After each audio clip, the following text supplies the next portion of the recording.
कई लोगों को जो ये नारियल बांधते हैं ना, नारियल बांधने का भी बड़ा विधान है। आज अभी समय नहीं है नारियल बांधने, अभी तो मुझे जन्मोत्सव भी करवाना है, मुझे समावणी का भी वर्णन करना है। लेकिन जो नारियल होता है, नारियल, कई लोग नारियल बांधते हैं भगवान को। अब नारियल बांधते, बाबा मेरा एक काम कर देना, मैं तुम्हें नारियल बांध रहा हूँ, बांध दिया। अब बांधने के काम जब हो जाता है वापस खोलने के लिए भी आना चाहिए। खोलने का मतलब है वापस प्रणाम करने के लिए भी आना चाहिए। हम तो भूल जाते, वो नहीं भूलता है, ध्यान रखना।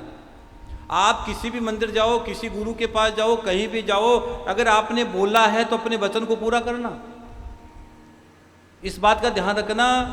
आप कहीं भी जाओ, किसी गुरु के पास जाओ, किसी मंदिर में जाओ, कहीं पे भी जाओ, अगर आपने वहां कोई मन्नत मांगी है, वो होने के बाद वापस जाओ।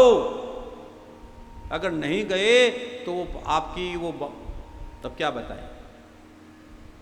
कई लोग आप ही उछल कूद करेंगे अंदर अंदर, यार हमने वो बोल के आया, वहाँ हमारा काम हो गया, वो हो गया।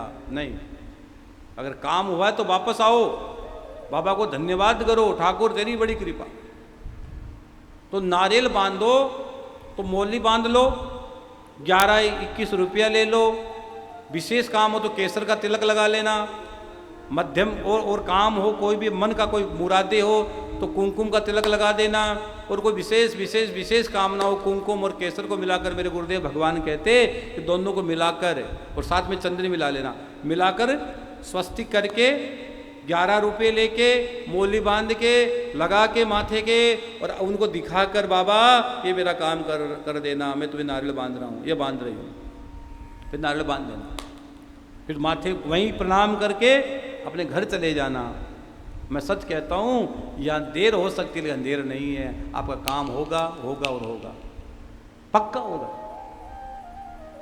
भरोसा है तो हो जाएगा, नहीं भरोसा तो नहीं होगा।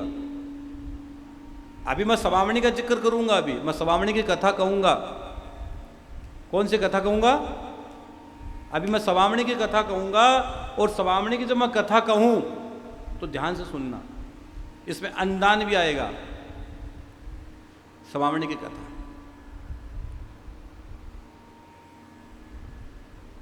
देखो,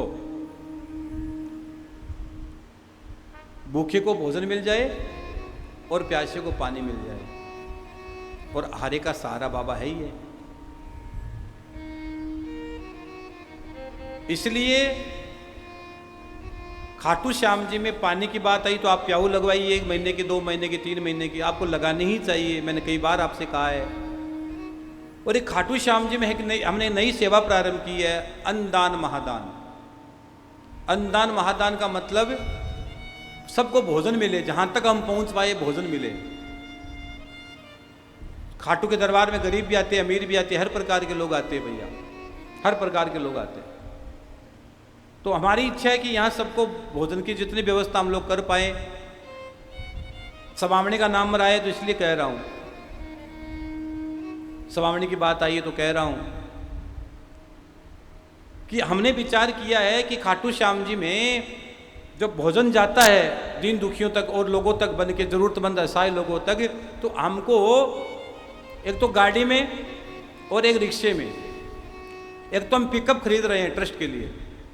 क्या खरीद रहे हैं? पिकअप, जिसमें बहुत सारा सामान एक साथ रखा जाए और वो बांट दिया जाए, भोजन सबको बांट दिया जाए। पिकअप होगी तो बहुत लोगों तक हम पहुंच पाए, आसानी से वितरण हो जाएगा। तो इसके लिए एक तो पिकअप की व्यवस्था करनी है और एक रिक्शे की व्यवस्था कर रहे हैं। ई रिक्शा आता है आजकल, क्योंकि कई लोग बीमार आते हैं, कई गरीब लोग आते हैं, कई बीमार आते हैं, वो चल नहीं पाते हैं, तो उनको रिक्शा ले और बाबा के यहाँ तक छोड़ दे, तकलीफ नहीं हो। बाबा तो सबके हैं, सबको उसका दर्शन होना चाहिए, एक बात। और छोटी छोटी संकड़ी गलियों में गाड़ियां नहीं जा सकती, वहां रिक्शे चले जाते हैं, तो वहां भोजन आराम से हम पहुंचा सके, तो हर जन तक भोजन पहुंचे, भोजन वितरण हो जाए। अन्न और जल ये बहुत बड़ा दान है, तो इसलिए गाड़ी की व्यवस्था ट्रस्ट को करनी है। पिकअप की सेवा राशि है 12 लाख रुपए। पिकअप गाड़ी 12 लाख रुपए में आ रही है। अगर आपका मन करे कि महाराज जी एक पिकअप का दान हम करें, भगवान ने हमें इतना दिया है, वो बाबा श्याम के दरबार में चलेगी, खाटू में चलती रहेगी, खाटू की गलियों में घूमेगी, जय श्री श्याम नाम होगा और सब जगह उसमें भोजन रखा होगा। वहाँ से भोजन बटेगा सबको, तो आपका धन अमर हो जाएगा। और साथ ही साथ जो रिक्शा चलेगा उसमें न जाने कितने लोग बाबा का दर्शन करेंगे, कितने लोगों तक उसमें भी प्रसाद पहुँचेगा। तो रिक्शे की भी 1,71,000 की राशि हमने रखी है और 12 लाख रुपये पिकअप का है। अगर आपका मन करे तब छोटी बड़ी जो भी सेवा राशि भेजना चाहते हो, लेकिन इसमें आप सेवा जरूर करना। बड़ी राशि देना चाहते हो तो उसमें कर देना, क्योंकि हमारे QR कोड चलते रहते हैं, स्कैन करके आप भेज देना। जो आपका मन करे वो जरूर करना। भोजन में आपका भी हिस्सा होना चाहिए, कुछ हिस्सा आपका भी होना चाहिए। जब ये राम और रावण का युद्ध हो रहा था, होने वाला था, सागर पार हो रहा था, सेतु बन रहा था ना, तो गिलहरी थी, गिलहरी वो बार बार आती, पानी में भीगती, अपने शरीर की मिट्टी लगाती, वहां जाके झाड़ देती, वापस आती। लोग कहते गिलहरी बावली हो गई, इसे क्या होगा। राम जी ने पकड़ लिया उसको और कहा सुनो, माना कि इसके होगा, इससे कुछ नहीं, लेकिन जब इतिहास लिखा जाएगा तो गिलहरी का नाम भी लिखा जाएगा। तो आज भी हम व्यासपीठ से उस गिलहरी का नाम लेते हैं। तो इस कोई काम हो रहा है, इतना बड़ा काम जो हो रहा है, अनुदान का काम हो रहा है, इसमें आप भी अगर सहभागी बन जाते हो तो आपका भी नाम श्याम की चौखट पर अमर हो जाएगा। और खाटू श्याम जी में आनंदम धाम बन रहे हैं, बहुत सारे कमरे बन रहे हैं, गौ माता का बहुत बड़ा हॉस्पिटल हम लोग बनाने जा रहे हैं। एक तो जगह ट्रस्ट ने ले ली है, अब एक जगह और ले रहे हैं, वहाँ केवल गौ माता का हॉस्पिटल बनेगा। जो जगह ली है वो कम पड़ रही है गौ माता के हॉस्पिटल के लिए। मैं चाहता तो इंसानों का बना देता, खूब कमाई होती। कई लोगों ने कहा महाराज जी कहाँ उलझ रहे हो, अपने तो गौ माता की जगह इंसानों का बनाते, बढ़िया कमाई करेंगे। मैंने कमाई नहीं करनी है, मुझे तो ये कमाई करनी है। मेरे गुरुदेव जो मुझे देख के गए हैं, ये असली धन कमाना, नकली धन का करना क्या है, इसको सब छोड़कर चले जाएंगे। धन तो वो कमाओ तो जानने के बाद भी तुम्हारा साथ दे, तुम्हारे साथ जाए, वो असली धन है। नकली धन में नहीं कमाना है, मुझे तो वो धन कमाना जो असली हो, जो साथ चले। इसलिए गौ माता का हॉस्पिटल बनाने का विचार किया, इसलिए जगह खरीद रहे हैं हम लोग। जहाँ गरीब, जहाँ जो एक्सीडेंटल गायें होंगी, जो बीमार गायें होंगी, उनको रखा जाएगा, उनकी सेवा की जाएगी। हाँ,